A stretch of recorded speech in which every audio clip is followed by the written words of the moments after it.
I like to keep things positive.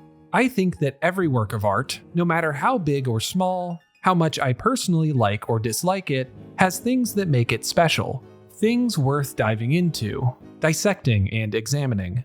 As a result, my videos come at these anime from that angle. Even if a show isn't my favorite, I want to dig into the parts of it that I did like, that I thought were noteworthy.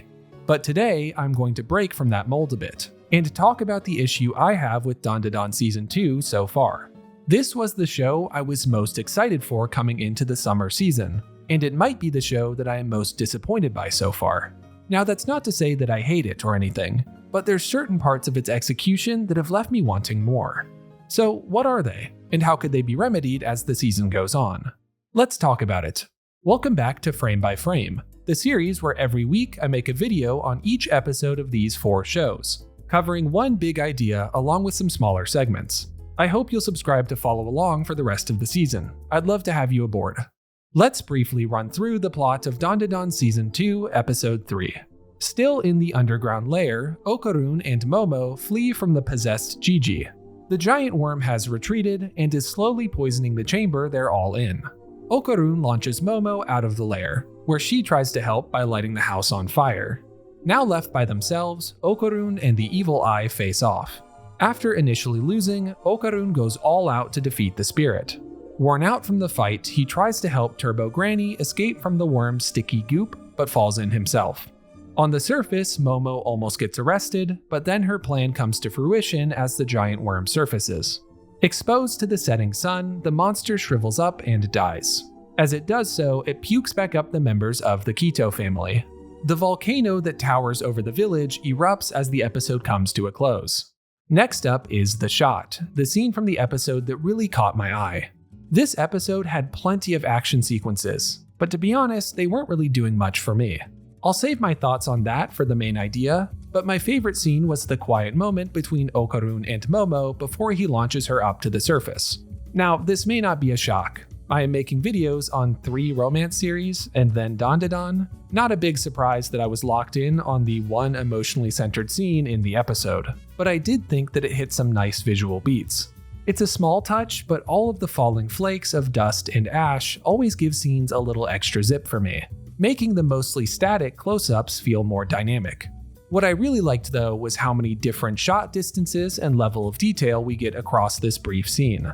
We get a wide shot of both. Solo close-ups, dirty singles, that's where it's a solo shot with part of the other person in frame, dirty singles that turn into doubles, close-ups not of faces, and then this really nice wide shot that pushes the 2 of them together visually. A great bit of storytelling with imagery.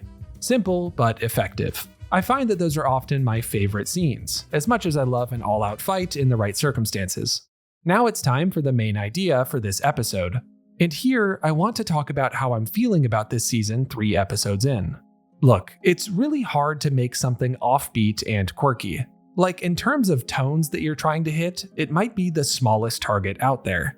If you don't nail it, it feels really forced. Season 1 of Dandadan nailed it. The plot was ridiculous, the animation style was a bit chunky and choppy, and it squeezed a little bit of romance into all of the cracks that it could. And yet, it worked. Not only did it work, it knocked it out of the park. This season, though, I think it has dropped the ball so far. The animation is sleeker, but not in a way that is necessarily better. It's not good enough to really blow me away with its action sequences, but it is polished enough that it lost some of its charm. The fights in Season 1 would have these really expressive faces for just a split second on screen, and sometimes they would look a bit goofy. But now it feels like everyone looks a little too cool, if you know what I mean. This disconnect also makes the intermittent moments between the action feel like shoehorned in comic relief more than anything. Instead of being one amorphous blob of tones and moods that just is Dandadan, now it feels like a switch that cuts between serious and silly. Not as much my cup of tea. Let's talk about the plots of these first 3 episodes in general. Not a fan, especially as the start to a new season. I know that prolonged action sequences that can span episodes at a time are nothing new to the genre, but it's really not hitting for me this go around, mainly because of how disconnected I feel from our main characters. I talked about this in my video on the season premiere, but having little to no downtime with our main three has really put me at an arm's length from the stakes in this arc. Instead of being riveted at Gigi's possession and the danger to everyone, it feels like I've been stuck in the opening sequence to an action movie that has gone on for far too long. Also, being underground for 90% of these first 3 episodes has added nothing for me. It's so dark, and for what? The set designs aren't that interesting, and the main plot device for being down here is the story of the evil eye, which suffered from a lack of sympathy for the spirit due to me not being that invested in the plot. All of these climactic moments, Gigi being possessed, Okarun rushing to Momo's defense, him defeating the evil eye, at least for now, I just can't be bothered to care. Maybe that's a me problem. Seriously, if I'm off base here in your eyes, please let me know why. And this isn't a condemnation of the whole season, or me saying I want to stop watching or anything.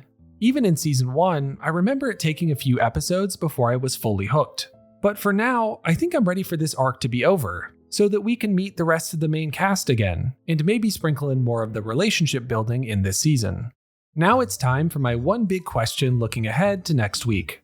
As someone who hasn't read the manga, I'm asking, how much longer does this arc of events go?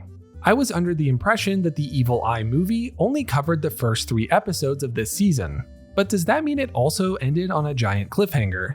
As someone who just ragged on the general pacing of this season, you can imagine that I'm ready to move on. So I am hoping that this goes for 1, maybe 2 episodes more max.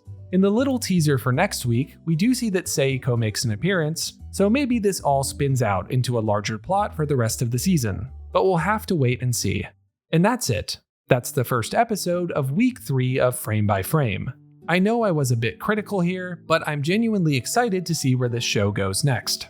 If you missed any past episodes, I have playlists for all of these series on my channel. As always, liking and subscribing helps a lot and will keep you in the loop. I'm SlamAnime, and have a great rest of your day.